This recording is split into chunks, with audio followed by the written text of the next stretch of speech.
आषाढी एकादशीनिमित्त पंढरपूरसाठी जादा बसेस उपलब्ध करून देण्याचा एसटीचा निर्णय। अहमदनगर विभागाच्या वतीनं 240 जादा बस पंढरपूरच्या दिशेनं धावणार।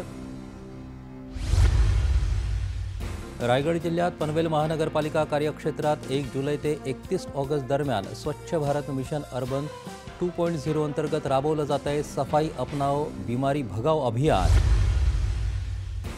चार्टर्ड अकाउंटंट परीक्षेत अकोल्याचा युग कारिया देशात दुसरा, पहिल्या 50 गुणवंतांमध्ये अकोल्यातले 4 विद्यार्थी। वैमानिकांचं लक्ष विचलित होण्याची शक्यता लक्षात घेता छत्रपती संभाजीनगर इथं विमानतळ परिसरात लेझर बीम लाईट्स वापरावर पोलीस आयुक्तांनी घातली बंदी। देशभरात 140 कोटी वृक्ष लागवड मोहिमेअंतर्गत भारतीय कृषी विमा कंपनीतर्फे वाशिम जिल्ह्यातील शेतकऱ्यांच्या शेतबांधावर करण्यात आलं वृक्षारोपण।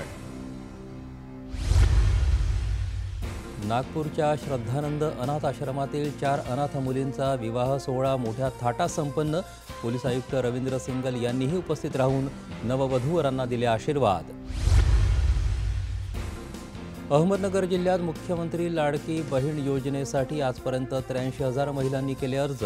नोंदणीसाठी आता 2 दिवसांची विशेष मोहीम राबवली जाणार।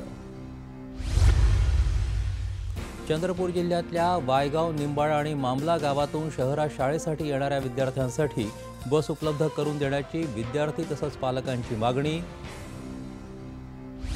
आणि नागपुरातील विविध 8 ठिकाणी चोरी करणाऱ्या 3 आरोपींना गुन्हे शाखेच्या पथकानं केली अटक। आरोपीकडून 2 दुचाकी, 26 मोबाईल आणि रोख रक्कम जप्त।